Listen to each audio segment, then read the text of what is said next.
வாழ்க வையகம். தலைப்பு ரெட்டு. ரெட்டுன்னு சொன்னோன்னே நான் இந்த அஜித் படத்தை பற்றி திரை விமர்சனம் கொடுக்கறதுக்காக பேசுகிறதா நினைக்க வேண்டாம். ரெட்டு அப்படிங்கிற தலைப்பு ஏன் வச்சுருக்கோம்னா, உலகத்தில் இருக்கிற எல்லா நிறுவனங்களும் கம்பெனிகளும் ஒரு குறிப்பிட்ட குடும்பத்தை சேர்ந்தவங்க அபகரிச்சு புடுங்கி தனக்கு சொந்தமாக்கிட்டு இருக்கிறாங்க. புடுங்கின கம்பெனியெல்லாம் ரெட்டா, அதாவது சிவப்பா மாத்திட்டு இருக்கிறாங்க. இதை பற்றி எல்லாரும் தெரிஞ்சுக்கணும். நீங்கள் நினைக்கிற மாதிரி கொக்கோ கோலா, ஃபேண்டா, மிரண்டா இதெல்லாம் வேற வேற கம்பெனி கிடையாது. எல்லாத்துடைய முதலாளியும் ஒரே ஆள் தான். நீங்கள் நினைக்கிற மாதிரி லைபாய், ஹமாம், ரெக்ஸோனா இதெல்லாம் வேற வேற கம்பெனி இல்லை, எல்லாமே ஒரே முதலாளி தான். நீங்கள் நினைக்கிற மாதிரி மஹேந்திரா, ஹோண்டா, யமஹா இதெல்லாம் வேற வேற கம்பெனி இல்லை, எல்லாமே ஒருத்தனுக்கு தான் சொந்தம். வோடஃபோனு, ஏர்டெல்லு இதுவும் வேறு வேறு கம்பெனி இல்லைங்க. கடைசியில் பார்த்தா உலகத்தில் இருக்கிற எல்லா கம்பெனியும் ஒரு குறிப்பிட்ட சமுதாயத்துக்கு சொந்தமானது. ஒருவேளை இப்போ வேற யார்கிட்ட இருந்தாலும் கொஞ்சம் கொஞ்சமாக அதை பிடுங்கிட்டு இருக்கிறாங்க. அதாவது இந்தியா மட்டும் இல்லை, உலகத்தில் இருக்கிற எல்லா நாட்டிலையும் யாரெல்லாம் கஷ்டப்பட்டு ஒரு நிறுவனத்தை ஆரம்பித்து அதை நல்லா டெவலப் பண்ணி 50 வருஷம் 30 வருஷமாக கடினமான உழைப்பில் கம்பெனியை தயார் பண்ணி மேலே கொண்டு வராங்களோ, அந்த கம்பெனிகளை ஒரு குறிப்பிட்ட குடும்பத்தை சேர்ந்தவங்க என்ன பண்ணுறாங்கன்னா, அரசியல்வாதிகள், அதிகாரிகளை வச்சு அந்த கம்பெனியை பிடுங்கிடுறாங்க. அந்த கம்பெனி முதலாளிக்கு எப்படியெல்லாம் கஷ்டம் கொடுக்க முடியுமோ கஷ்டம் கொடுத்து டிஸ்டர்ப் பண்ணி அவங்கள டென்ஷன் பண்ணி அரசியல் ரீதியாக, மாஃபியா கேங் ரீதியாக, போலீஸ்காரங்க, வக்கீல், கேஸு, சட்டம் எதையாவது சொல்லி இல்லீகலா, அதாவது சட்டத்துக்கு புறம்பா சட்டத்தை பேசி அந்த கம்பெனியை இவங்க பேருக்கு எழுதி வாங்குறது தான் இது வரைக்கும் நடந்துட்டு இருக்கு. இந்த உலகத்தில் இருக்கிற எல்லா கம்பெனியும் பிடுங்கிறது யாருன்னு கேட்டிங்கன்னா, இலுமினாட்டிகள் அப்படின்னு சொல்ற 13 குடும்பத்தை சேர்ந்த 6000 பேர். 250 வருஷத்துக்கு முன்னால ஒரு 13 குடும்பத்தை சேர்ந்த ஒரு 13 பேர் என்ன பண்ணாங்க, ஒரு பிளான் பண்ணாங்க. நாம் எப்படியாவது ஒரு 300-500 வருஷத்துக்குள்ள மொத்த உலகத்தில் இருக்கிற எல்லாத்தையும், எல்லா கம்பெனியும், எல்லா பேங்க்கும், எல்லா அரசியல் கட்சிகள் எல்லாத்தையும் நம்ம மொத்தமாக விலைக்கு வாங்கணும்னு பிளான் பண்ணி 250 வருஷமாக அவங்க இந்த காரியத்தை செஞ்சிட்ருக்கிறாங்க. அந்த 13 பேர்த்துக்கு பேர் அஸ்டர், டூபான், மெரோவிங்கியன் குரூப், மெக்டொனால்ட்ஸ், ருசைல், ராக்கர்ஃபில்லர், டிஸ்னி, ரோட்சைல்ட், இப்படி ஒரு 13 பேருங்க. அதை பற்றி நான் கடைசியாக சொல்கிறேன். இப்போ ரெட்டுன்னு என்னென்னா, நம்ம ரோட்டில் நடந்து போகும்போது ஒரு போர்டை பார்த்தாவே கண்டுபிடிச்சிடலாம். ஒரு கம்பெனி போர்டை பார்த்தா இது யார் பேரில் இருக்குது அப்படிங்கிறத ஈஸியாக கண்டுபிடிக்க முடியும். பார்த்தாவே தெரியுங்க. அதை எப்படி கண்டுபிடிக்கிறதுனா, எந்தெந்த கம்பெனியெல்லாம் இந்த 13 குடும்பத்துக்கு சொந்தமாக இருக்கோ அந்த கம்பெனி போர்டு சிவப்பு கலரில் பேக்ரவுண்டில் வெள்ளை கலரில் எழுத்து இருக்கும். உதாரணமாக Airtel, Vodafone, Mahindra, Honda, Yamaha, ஏர் ஏஷியா இதெல்லாம் பாருங்க, இது எல்லாமே ஒரே மாதிரி கலர்ல இருக்கும். அதாவது பின்னால சிவப்பு நிறத்துல பேக்ரவுண்டும் வெள்ளை கலர்ல கம்பெனி பேரும் ஒரு லோகோ இருக்கும். அந்த லோகோக்கு பேரு மில்லினியம் லோகோன்னு பேரு. அதாவது ஒரு முறை லோகோ ஃபிக்ஸ் பண்ணாங்கன்னா அவனுக்கு மாற்றவே மாட்டானுங்க, கடைசி வரைக்கும் அதை தான் வச்சுருப்பாங்க. அந்தளவுக்கு பார்த்தா அந்த லோகோ பார்த்தாவே கண்டுபிடிச்சிடலாம் இது சாதாரண கம்பெனி இல்லை, இன்டர்நேஷ்னல் லெவலில் ஒரு பெரிய கம்பெனின்னு அந்த லோகோ பார்த்தாவே கண்ணுக்கு தெரியும். அதே மாதிரி அந்த கம்பெனியோட பேர் டிஃப்ரெண்ட்டாக டிசைன் பண்ணியிருப்பாங்க. ஒரு முறை டிசைன் பண்ணால் எப்பவுமே அந்த டிசைனை மாற்ற மாட்டாங்க, அதே மாதிரி தான் வச்சுருப்பாங்க. இப்படி நீங்கள் ரோட்டில் நடந்து போகும்போது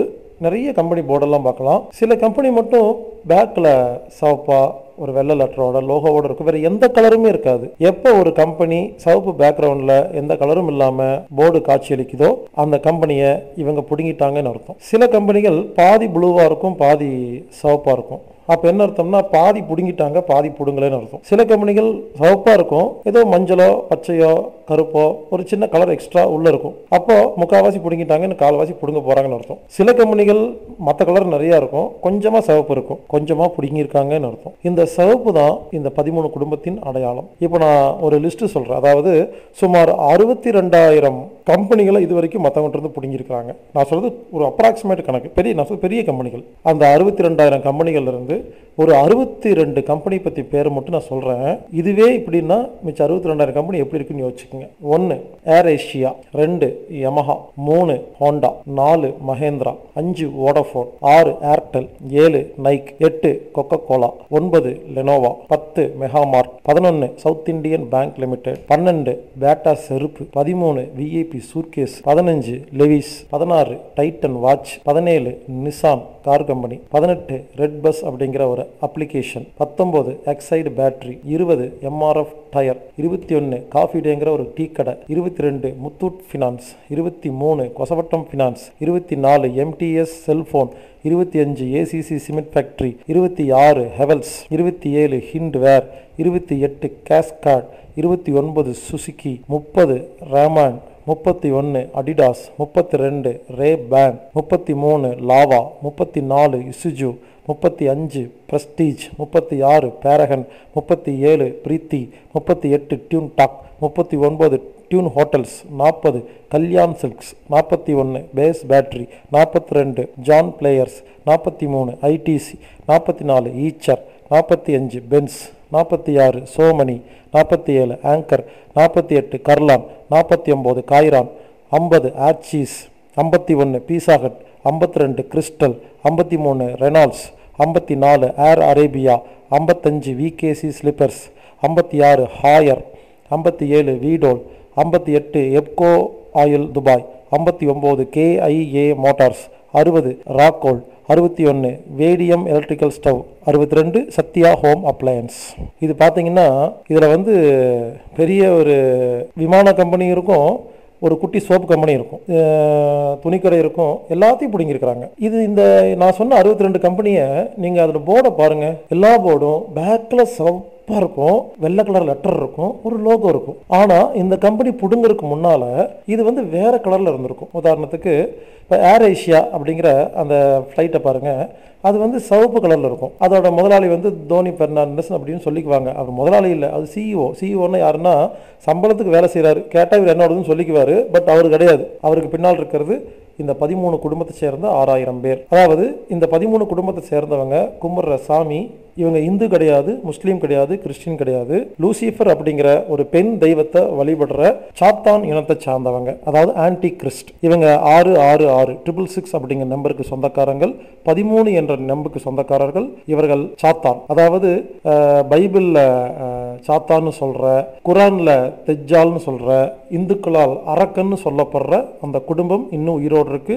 இவங்க தான் உலகத்தில் இருக்கிற எல்லா ஜாதி சண்டை, எல்லா மத சண்டை, எல்லா நாட்டு சண்டைக்கும் அடிப்படை காரணம். இவங்க தான் ராஜீவ்காந்தியை கொன்னவங்க, பிரபாகரனை கொன்னவங்க, சதாம் ஹுசேனை கொன்னவங்க, குவைத்தை பிடிச்சவங்க, இப்படி லிஸ்ட் போட்டுக்கிட்டே இருக்கலாம். இன்ஃபேக்ட் சொல்ல போனா ஜெயலலிதாவை அரெஸ்ட் பண்ணதும் அவங்க தான். யோசிச்சு பாருங்க, ஒரு சிஎம் யார் அரெஸ்ட் பண்ண முடியும்? ஒரு ஜட்ஜோ ஒரு வக்கீலோ நினைச்சு அரெஸ்ட் பண்ண முடியாது. அது ஒரு பெரிய கதைன்னு வச்சுக்கங்களேன். ஆக மொத்தம் நீங்க புரிஞ்சுக்க வேண்டியது என்னன்னா, இந்த உலகம் ஒரு 13 குடும்பத்துக்கிட்ட சொந்தமா இருக்கு. இவங்க இந்த மாதிரி எல்லா கம்பெனியும் பிடுங்கிட்டு இருக்காங்க. நல்லா யோசிச்சு பாருங்க, ஏர் ஏஷியா அப்படிங்கிற ஒரு கம்பெனி மலேசியாவில் இருக்கு. மலேசியால மட்டும் இல்ல, ஏசியாவிலேயே அதிக ஃபிளைட் அவங்க கிட்ட தான் இருக்கு. அது எப்படி முடியும்? அதோட முதலாளி ஒரு தமிழரும் சொல்லிக்கிறாங்க. யோசிச்சு பாருங்க, மலேசியாவில் இருக்கிற பெரிய பெரிய ராஜாக்கள் இருக்காங்க, கிங் இருக்காங்க, அங்க ரூலிங் பார்ட்டி இருக்காங்க. இவங்களால நடத்த முடியாத ஒரு ஏரோப்ளைன் கம்பெனியை எப்படி ஒரு தமிழால் நடத்த முடியும்? ஏன்னா இவரு அந்த 13 பேர்த்துடைய பினாமி. அந்த மாதிரி மலேசியன் ஏர்லைன்ஸ்னால கூட நல்லா வியாபாரம் பண்ண முடியல, ஃப்ளைட் அதிகமாக இல்லை, அது என்னென்னமோ ஆகுது. ஆனால் ஏர் ஏஷியா நல்லா இருக்குது, ரொம்ப பிரமாதமாக போயிட்டு இருக்கு, நல்லா பிஸ்னஸ் பண்ணுறாங்க. ஏன்னு கேட்டிங்கன்னா இது அந்த சாத்தான் குடும்பத்தை சேர்ந்தவங்க. அதே மாதிரி மஹேந்திரா அண்ட் மஹேந்திரா அப்படிங்கிற கம்பெனி இந்தியன் கம்பெனி, இந்திய முதலாளி வச்சிருந்தாரு. அவங்ககிட்ட இருந்து பிடுங்கி இப்போ மஹேந்திரான்னு மாற்றிட்டு, அதுக்கு முன்னால் வேற கலர் இருந்துச்சு, இப்போ புது மொத்தமாக சிவப்பாக மாறிடுச்சு. இப்போ பாருங்க நிறைய பிரான்ச் போடுறாங்க, நல்லா பிஸ்னஸ் நடக்குது. அதை பற்றி தப்பான விஷயம் எதுவுமே வராது. நான் சொல்கிற இந்த எல்லா கம்பெனியோடைய பற்றி நெகட்டிவா தப்பா ஒரு விஷயத்தை வந்து டிவி பேப்பரில் நீங்கள் பார்க்கவே முடியாது. வோடஃபோன் ஆக்சுவலாக பிபிஎல் அப்படிங்கிற கம்பெனி, இவங்க வோடஃபோனோட கம்பெனி தான். இவங்க ஒரு வீட்டு ஊருக்குள்ளே வரும் பொழுது ஜிடி நாயுடு பேரை வச்சுட்டு முதல்ல பிபிஎல்னு உள்ள வந்து, அதுக்கப்புறம் அச்சு விலைக்கு வாங்கினதா பேசிக்கிட்டு அதுக்கப்புறம் வோடஃபோனுக்கு மாறிட்டாங்க. வரும்பொழுதே வோடஃபோன் வந்தால் மக்களெல்லாம் வெளிநாட்டு கம்பெனி உள்ள வந்துருச்சுன்னு சொல்லுவாங்கிறக்காக முதல்ல பிபிஎல் அப்படிங்கிற லோக்கல் கம்பெனியாக நடத்தி, அதுக்கப்புறம் ஹச்சுங்கிற ஒரு இந்தியன் கம்பெனி வாங்குற மாதிரி பண்ணி, அதுக்கப்புறம் அவங்க வோடஃபோன்கிற வெளிநாட்டு கம்பெனியாக மாற்றிட்டு இருக்காங்க. இது கூட யாருக்குன்னு தெரியல. ஏர்டெல் முதல்ல பாருங்க, பாதி ப்ளூவா பாதி சிவப்பா இருந்திருக்கும். அப்போ என்ன அர்த்தம்? பாதி வந்து இந்தியா நாட்டுக்கு சொந்தமானது, பாதி அவனுக்கு பிடிங்கிட்டாங்கன்னு அர்த்தம்.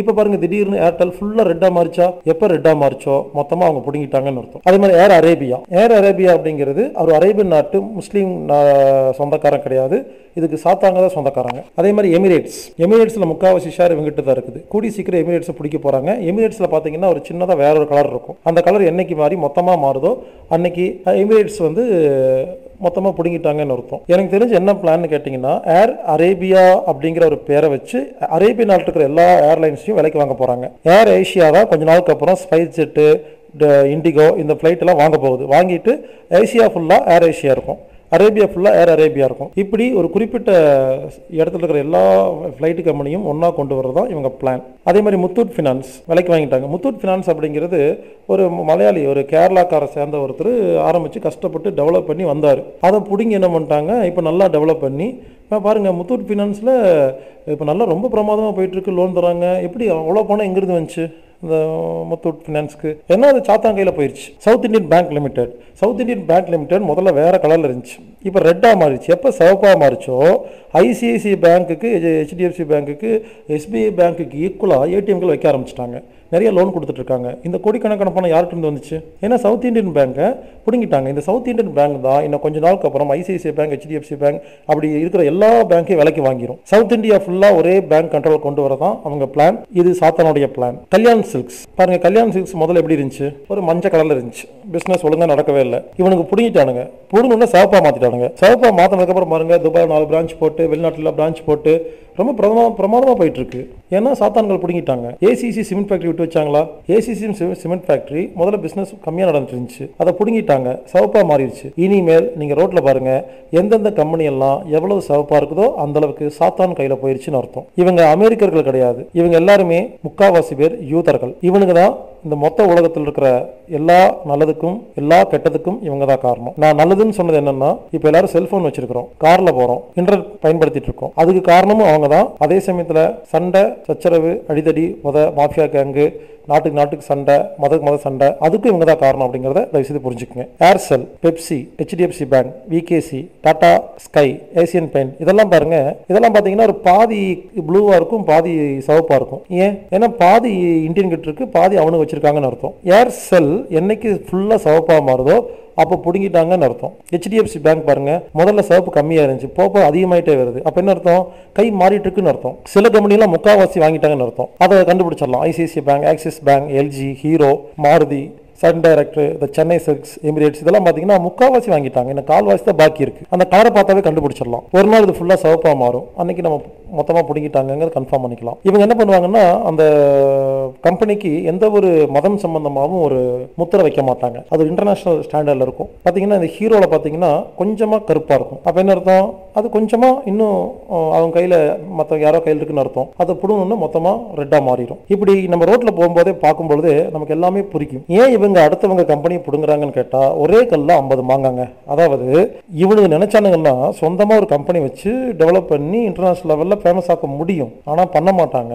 ஏன்னு கேட்டீங்கன்னா, அந்த மாதிரி பண்ணிட்டா அப்ப ஏற்கனவே நம்ம ஆரம்பிச்ச கம்பெனி எல்லாம் போட்டி போட்டுருக்கணும். இவங்க என்ன பண்றாங்க, உலகத்துல யாரா இருந்தாலும் சரி கஷ்டப்பட்டு கம்பெனி வைங்க, ஒரு நிறுவனம் நடத்துங்க, என்னமோ பண்ணுங்க, நல்லா ஃபேமஸ் ஆனவுடனே இதுக்கு ஒரு தனி குரூப் வச்சிருக்காங்க. அவங்கள ட்ரேஸ் அவுட் பண்றது, அவங்க எங்க போறாங்க, எங்க வராங்க, அவங்க வீக்னஸ் என்ன, அவங்க பணத்துக்கா, புகழுக்கா, பெண்களுக்கா, எதுக்கு மயங்குறாங்க, அவங்க குழந்தை இருக்குதா, அந்த குழந்தை எங்க படிக்குது, இப்படி எல்லாத்தையும் பொறுமையா வாட்ச் பண்ணி அவங்களை எப்படியாவது ஒரு இடத்துல வந்து அவங்க செய்யற தப்பை எல்லாம் கண்டுபிடிச்சு லாக் போட்டு மாஃபியா கேங்கை வச்சு அரசியல்வாதிகளை வச்சு மிரட்டி அந்த சொத்தை முதல்ல லோக்கல் இருக்கிற ஒரு பெரிய மாஃபியா கேங்கிட்டையோ இல்லை ஒரு அரசியல்வாதிக்கையோ மாற்றிடுறாங்க. குறிப்பாக இந்த கம்பெனியை பிடுங்கிறதுல ரொம்ப உதவி செய்கிறது அரசியல்வாதிகள், அதிகாரிகள், மாஃபியா கேங்கு, பணத்துக்காக என்ன வேணாலும் செய்கிறவங்க, டேஸ் பெண்கள், டேஸ் ஆண்கள்னு சொல்லிக்கலாம். பெண்களை மட்டும் நான் தனியாக சொல்ல நினைக்காதீங்க. பணத்துக்காக என்ன வேணாலும் செய்கிற எல்லாருமே டேஸ் ஆண்கள் தான், டேஸ் பெண்கள் தான்.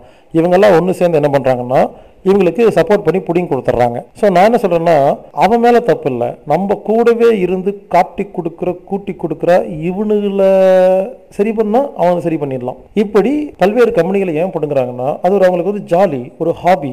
அவன் அதை ஒரு இன்ட்ரெஸ்டாக பண்ணுறான், அவனுக்கு அது பிடிச்சிருக்குது. மற்றவங்களோட சொத்தை பிடுங்கிறதுங்கிறது அவனுக்கு ஒரு ஜாலியான ஒரு ஹாபின்னு வச்சுக்கோங்களேன். இப்படி எல்லா கம்பெனியும் அவங்க பேரில் தான் இருக்குது. என்ன எவ்வளோ சதவீதம் இருக்குங்கிறத கொஞ்சம் பார்க்கணும். எல்லா கம்பெனியும் 50% மேலே அவங்க கிட்ட தான் இருக்கும். அவங்க அனுமதி இல்லாமல் உலகத்துல ஒரு கம்பெனி யாருமே வைக்க முடியாது. சரி, இந்த கதையை நான் ஏன் தெரியுமா உங்ககிட்ட சொல்றேன்? எனக்கு தெரியல. இப்போ எனக்கு இந்த விஷயம் புரிஞ்சு போச்சு, நான் சொல்றேன், அவ்வளவுதான். சரி, அடுத்து என்ன பண்ணலாம் தெரியல, இதை எப்படி சமாளிக்கிறது தெரியல.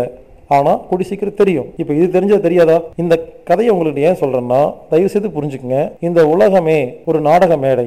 எவனோ ஒருத்தன் ஆடிட்டு இருக்கான், நாமெல்லாம் பொம்மலாட்டமா ஆடிட்டு இருக்கோம். அதை தயவு செய்து புரிஞ்சுக்குங்க. புரிஞ்சுட்டு கடைசியா என்ன சொல்ல வரேன்னா, ஜாதி மதம் இப்படி நம்ம பிரிஞ்சிருக்கிறோம். ஜாதி மதம் இனம் அரசியல் கட்சின்னு பிரிஞ்சிருக்கிறோம். நாடுன்னு இதெல்லாம் ஒன்று சேர்ந்தாதான் இந்த சாத்தான் இருந்து நம்மளை காப்பாற்றிக்க முடியும். இவனுங்க என்ன பண்றானுங்க, நம்மளை நாடு மதம் ஜாதின்னு சண்டை போட வச்சுக்கிட்டு அதுக்கு நடுவில் இவனுக்கு வியாபாரம் பண்ணிட்டு போயிடுறானுங்க. இவனோட மதத்தை மட்டும் இது வரைக்கும் வெளியே சொன்னதே கிடையாது. இவங்க ஜாதியை பற்றி இவங்க வெளியே சொன்னதே கிடையாது. உண்மையிலே சொன்ன போனால் இந்து முஸ்லீம் கிறிஸ்டினுக்கு சண்டையே கிடையாதுங்க. அந்த சண்டையை மூட்டி விடுறதே இவனுக்கு தான். அமைதிப்பட சத்யராஜ் சொல்ற மாதிரி கீழ் ஜாதிக்காரன் நாயகன்னு போய் டீக்கெட்டில் பேசுறான்னு சொல்லி ஒருத்தன் அனுப்பிச்சுட்டு சண்டை மூட்டி விடுற மாதிரி இவனுக்கு டிவி பேப்பர் இன்டர்நெட்டில் பாகிஸ்தானுக்காரன் இந்தியாவுக்குள்ளே வந்தால் இந்தியாக்காரன் பாகிஸ்தானுக்குள்ளே போனால் மலேசியன் சொல்லிட்டு கடத்திட்டாங்கன்னு சொல்லி எதையாவது சொல்லி நமக்குள்ளே டென்ஷன் பண்ணி விட்டு நம்மளை மாற்றி சண்டை போட வச்சு அதன் மூலியமாக எல்லா கம்பெனியும் பிடுங்கி ஒருத்தர் மொத்தமாக உலகத்தை ஆழ்ந்துட்டு இருக்கான். எனக்கு தெரிஞ்சது இவ்வளோதாங்க.